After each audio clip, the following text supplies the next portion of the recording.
Loob sa katawan ng lahat na nabibigay sa lalaki ito.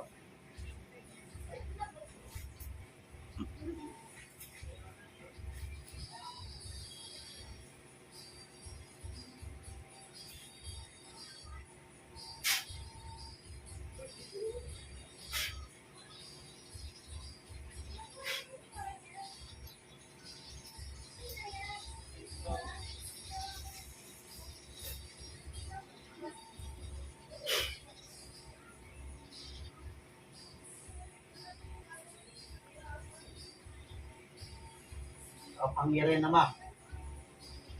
Ayun din, makikipag-usap ka sa akin. Ikaw na espiritu na siyang puminsala sa loob ng katawan ng lalaking ito. Ngayon na.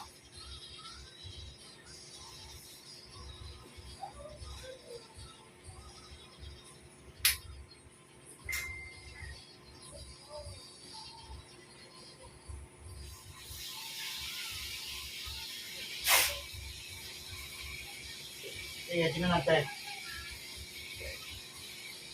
Tatanggalin mo? Tatanggalin mo!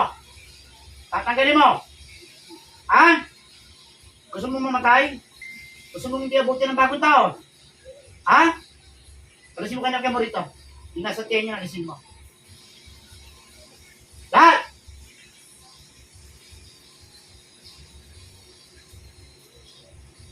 Makikipag-usap ka sa akin. Makikipag-usap.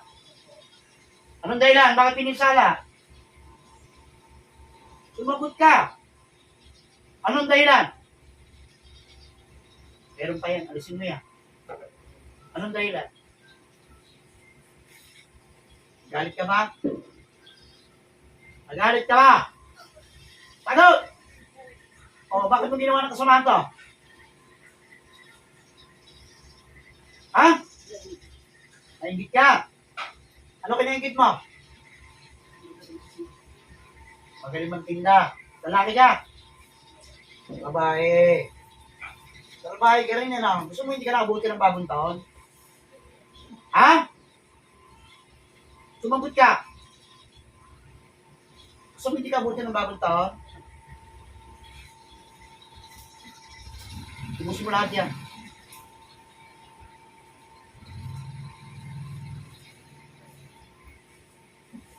Kagalingan na sa pagtitinda yan. Bakit kailangan mo kaingitan nito? Ha? Gusto mong parusahan kita ng gusto? Ha? Gusto mong parusahan kita ng gusto? Ha? Sumagot ka!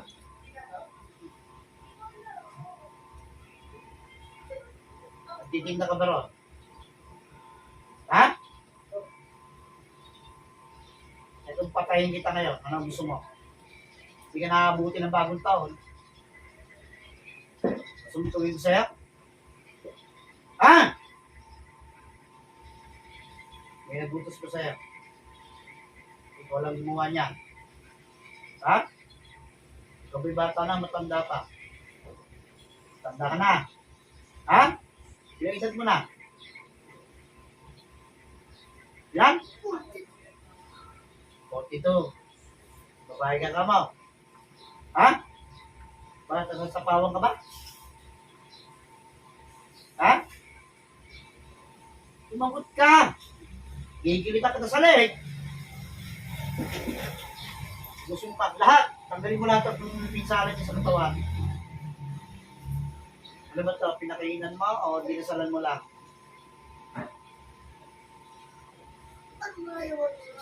Oo. Kung ito magsinungaling sa akin, hindi ka abuti ng bagong tao, sasabihin ko sa iyo. Eh, pinakain ka pa. Dinasalan mo lang. Masama yung ginagawa mo. Oh, wala yan. Ang palipad hangin niya minagkamusadyan niya mag-isip mo lahat. Gusto mo ibalik ko sa iyo? Ha? Gusto mo? Dali mo yung hangin niya. Isan mo na.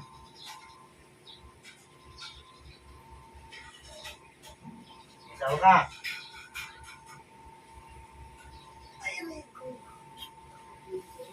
Bisota ka. Eh, gusto mong mayo na yan sa iyo. Ha? Nakaingitan mo lang daw. Nakita lang yun. Palengke yan eh. Iya. Bisa, pagdugtog ko niyan. Lulusot tong kutsilyo sa loob ng katawan mo. Busin mo na yan.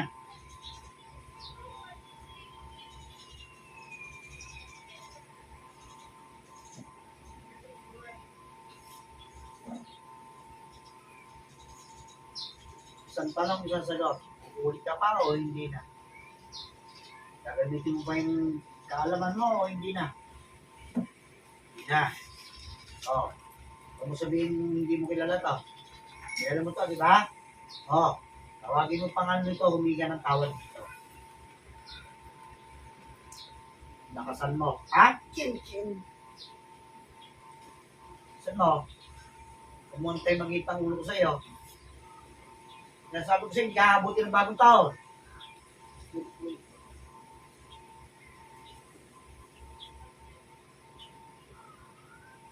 Meron pa ako nakikita. Dahil mo ginargay. Kanya, kada kita mo rin ito, tira ng tira eh.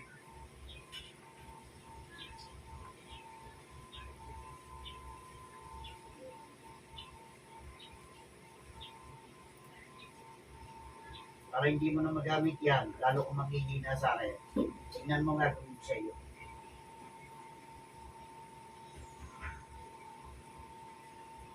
Mula ulo mo hanggang talampakan mong kaalaman sa panggagaway.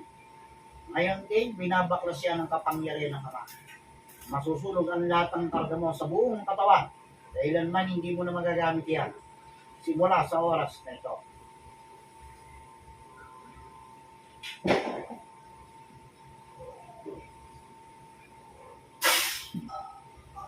Ano? Magaling na kita mapapatay. Ang galing kaalaman mo. Ang tulong sa iyo.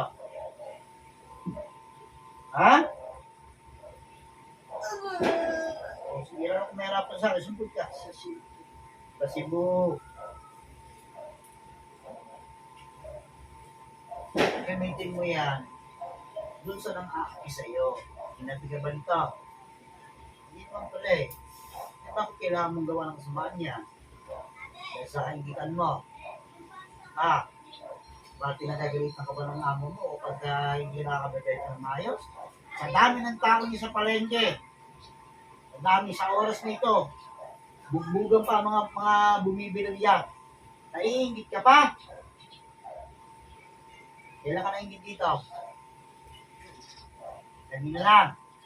Inisar ka ba nito? Pinapatawa ka. Ito naman pala eh. Bakit nasar ka pa? Pinapatawa ka pala. Ano, dinidiscard ka ba ito lalaking tao? So, hindi naman pala eh. Tigilan mo na yan. Intindihan mo ako. Kaya kong pumatay sa araw na ito. Maniwala ka sa akin. Kapag ito ay inulit mo at bumalik sa akin itong taong to, may kalalagyan mo sa akin. Naintindihan mo ako? Ha? Sige, ubus mo na lahat yan. Wala na?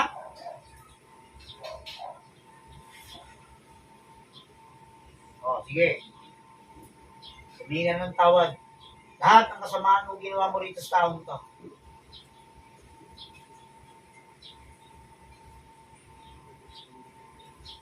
Napagtripan? Kasama mo palang mag-trip. Pero paano yung mga tao pag malangya ka? Ano ako bumili sa iyo? O. Patitipan mo rin ako. Kung kaya mo. Gawin mo. Naintindihan mo ako? Ha? Ayaw na kitang mahuhuli. Hindi na ito ng pagkakataon para mabuhay. Walang tayo ayos ka na. May hindi ka na bata. Matitad ka na. Ayaw mo nang bumuo ng pamilya. Yan ang kalaman mo. Siguro pinagyayabang mo, no? Ha? Ano? Gusto mo ikaw naman bigyan mo ng karamdaman niya? Ibabalik ko lang naman sa iyo. Tandaan mo, wala na ako pangyarihan. Tapos na. Ano, kahit yan? Ha? O, O, pumili ka. Pagpipiliin kita. Tatay, o ibabalik ko lang sa iyo. Pinakasal sa pawan mo lang.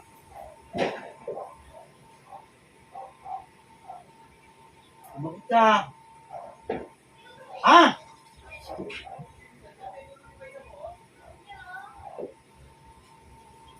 Ano yung ginagawa mo? Sumusubukan. Tindahan mo ko. Ha? Bakit ka? Pagaling mo na yan. Bibigyan ko ng pagkakataon para mabuhay.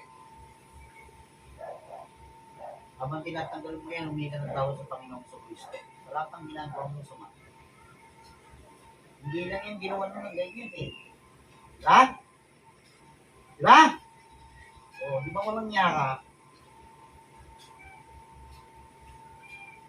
Tingnan ko lang magamit pa sa tao yan. Magalaman. Magugulat ka. Babalik lang sa iyo ang lahat ng ginawa. Lahat ng sinabi mong lating sa katawan niya. Babalik lang sa iyo. Naintindihan mo ko. Humingi tao sa Panginoon. Ayaw mong humingi ng tawad? Ha?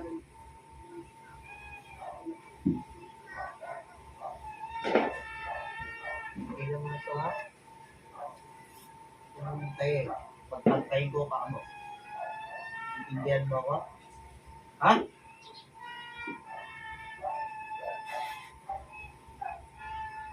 O sige. Isang lirit na lang. Nakasan mo. Hindi na ng tawad sa pamilya nito. Hindi sa asawa nito. Nakasan mo!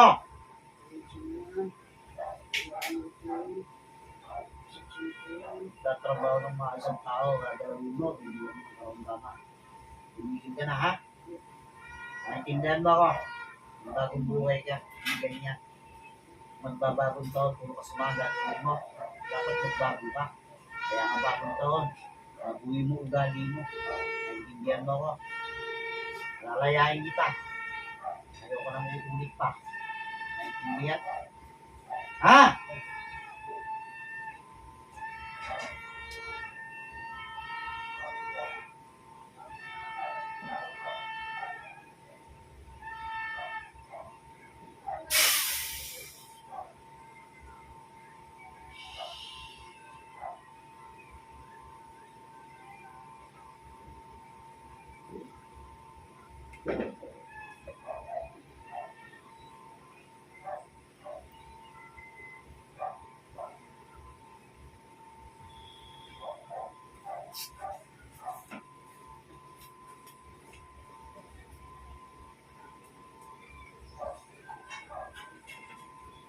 Nabay ko na katawan mo sa sarili. Balik. Balik.